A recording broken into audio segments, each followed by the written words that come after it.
Hi, my brothers and sisters. How are you? Good afternoon. I am here again with you this afternoon to continue about my testimony. It is all about me, about my family. We all know that my last video was we were already here in Manila, but I left behind my one daughter in Oroqueta, the province, to continue her first semester in college.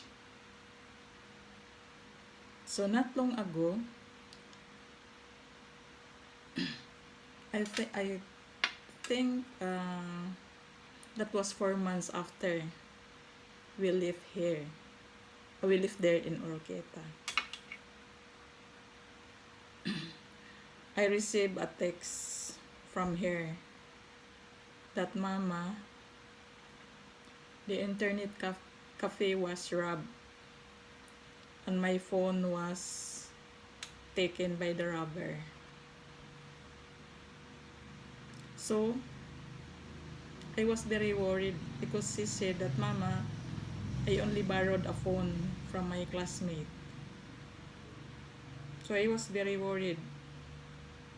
Then I said that find a way to communicate with me always here in Manila because it is very difficult if we have no communication. So then I thought after 2 weeks she texts me again saying that she was seriously sick and she need to be hospitalized. And I was worried because I know this daughter when she got sick. This daughter was the one who died when she was only at 4 months. And I was very worried when she texted me again that Mama, I want to be I want to be I want to go to the hospital because of I know what is her that disease that came back again. That is only seems acid reflux or I don't know. So I was very much worried. I was crying. Mama sent me money. I have no money to send because we just arrived here in Manila 4 months and I was only adjusting my work. I didn't get a work yet. After 4 months, we arrived here in Manila. So I was very much worried. And I don't have money to send to her. So, on Wednesday, I went to the church, earnestly praying. I went to the altar at the front and praying to God. Praying wholeheartedly and earnestly that God, I was crying, God, my daughter is sick. She needs money. She needs to be hospitalized, Lord God. And I was really crying and I don't care the people were seeing me crying. I don't care about them. And I don't care the people behind me. Because that is the way when I am going to ask. I don't care about what they are there, but I provided that I can reach to the altar and ask and say the prayer. So I went home after praying. I went home with my heart was full of worries, was full of anxiety because of my daughter that I live in the province. Then after 4 days of my prayer, she texted me again that Mama, We are now in Osami City to buy a new phone. The phone that is a sliding phone that has camera. Because we know that the phone before has no camera yet. Why? Where did you get money? She said, Ma, uh, there was a friend of mine from USA sent me money. He sent 250,000. Really? So yes, ma, I bought this phone, that sliding phone with camera. That was very expensive before. So I was happy and thanking God na, God, you heard my prayer. Thank you so much, Lord. And Mama, we have much food. We bought food, so much food we ate. We ate this delicious foods. This, she told me this and that. God provides. I said to her that God provides because I was praying here. I was crying. I was crying in the altar in the church. So she said to me that, Mama, I think that was already November to end the semester. She said that, Mama, we are coming to Manila. And I said to her, okay, I will be happy if you are going to be here in Manila, so that we can stay together. So that my worry will be lessened. So she said, Mama, we bought a plane ticket. And my friend sent again. He sent money again to us. How much? He sent 250,000 again. So they bought ticket, plane ticket, and all that, a new, what's this, bag. Then, and I was crying to the Lord, saying, thank God, thanking Him with all my heart that there is no impossible with God if you only trust Him. That is really very true, because our God is alive. He is there. God will provide for those who trust Him. Believe it, because God is really true. He hears our prayer. He knows our heart aches. It's just like Elijah, Prophet Elijah. You can find that in 1 Kings 17. And I am going to read that. 17 verses 1 to 6. Verse 1, it says here, Elijah was from Tisbe in the land of Gilead. He said to Ahab, I serve the Lord. He is the God of Israel. You can be sure that He lives. And you can be just assured that there won't be any dew or rain on the land. There won't be any during the next few years. It won't come until I say so. So because there was famine. That was Elijah told to Ahab. Then in verse 2, then a message from the Lord came to Elijah. It said, leave this place, go east and hide in the Kerith Valley. It is east of Jordan River.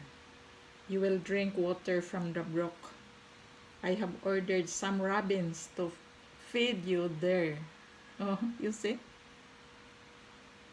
Robins, bird. So Elijah did what the Lord had told him to do. He went to the Kerith Valley. It was east of Jordan River. He stayed there. The rabbins brought him bread and meat in the morning. They also brought him bread and meat in the evening. He drank water from the brook. That is it, my brothers and sisters. If you only trust the Lord and follow His commands, God will provide. And even the word rabbins, He is going to tell the rabbins, okay, you go there and brought this bread and meat to Elijah, to the prophet, to my daughters, to my sons, because God is not going to leave us behind hungry. He is always there to feed us. Like my daughter, I was crying because my daughter has no food anymore. She needs medicine and I cannot give because I have no work yet here in Manila. But what did God did? He sent someone from USA, a friend. That was, I think, that was only 2 weeks friend.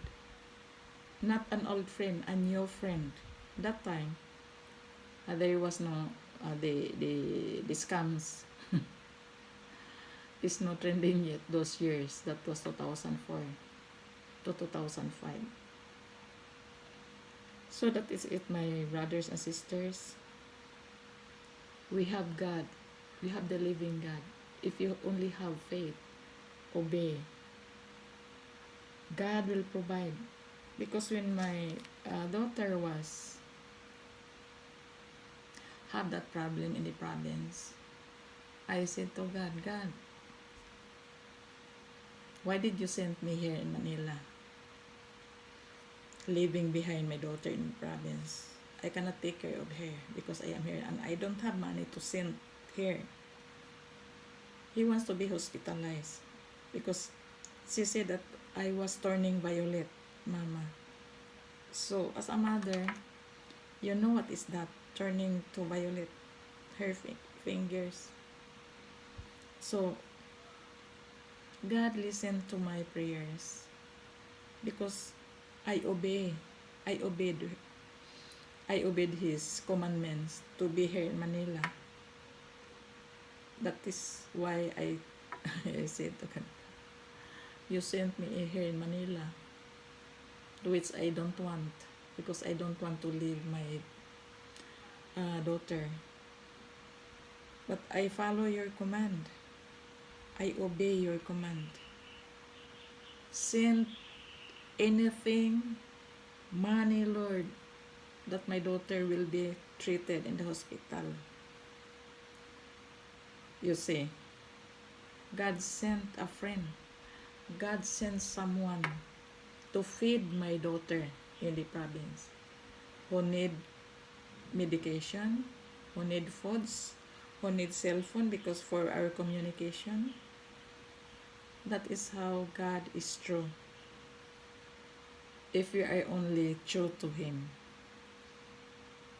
Praise the Lord, hallelujah. That is why I am always praising to Him, because I know God. He is alive. He is true. He is pure God, a living God, the God of Israel, the God of Abraham, Isaac, and Jacob. And that line from Noah, Abraham, Isaac, Jacob, where Jesus Christ lined up with that son of Israel, Judah. So we are saved by Jesus Christ. So we are in line with that God of Abraham, Isaac, and Jacob. So my brothers and sisters, I am always encouraging you to know the real God, the family tree of God. Because if you are going to know the family tree of God, the more that you will feel in love with Him. And you will know that, oh, this is I belong to the family of God. That is why if you are going to do that, you are too much confident. You are not going to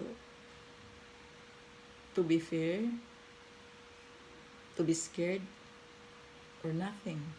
Even if there are, of course, my dear brothers and sisters, even if we are saved by God, we knew that we are already a family of God. But there is still this thing in life. But we are not going to be worried about that because we have our big God, Almighty Father, powerful. So this afternoon, my brothers and sisters, we are going to pray and thank God for His goodness. Glory to His name. Hallelujah. So that started. God sent someone, a friend from USA. That was the starting of the pouring of blessing in our family. Then, when my daughter was rich in Manila, that friend of them sent us again money, 450,000. Imagine that, it's a blessing. So we are not going to underestimate the power of God. We only have to believe, faith, obey the commandments of Him. Because if you are not going to obey, you cannot, I doubt, you cannot receive. Because we are going to obey first, then receive. We are not going to receive first, then obey. No. We are going to change our thinking that if God is going to give me, I will obey Him. No, it's not. It's not. That is not. That is, of course, God is going to give you a little only so that you are not going to die. But if you are going to have more in your life, more blessings, you ought to obey first. Follow His command so that you can receive this much blessing that there is no place to put it in. Praise the Lord, hallelujah. Glory to you, Lord God, hallelujah. We are going to pray. And thank you, Lord, for this afternoon. Teach our heart to obey you, Lord, to follow your command. Because obedience is the only key that we are going to unlock the blessings, unlock the door of heaven for the blessings. So, bye-bye. So next time, I'm going to tell. There are more. I can tell you more miracles about my family. There are more miracles. Thank you for watching me. Bye-bye. See you again next video. Bye.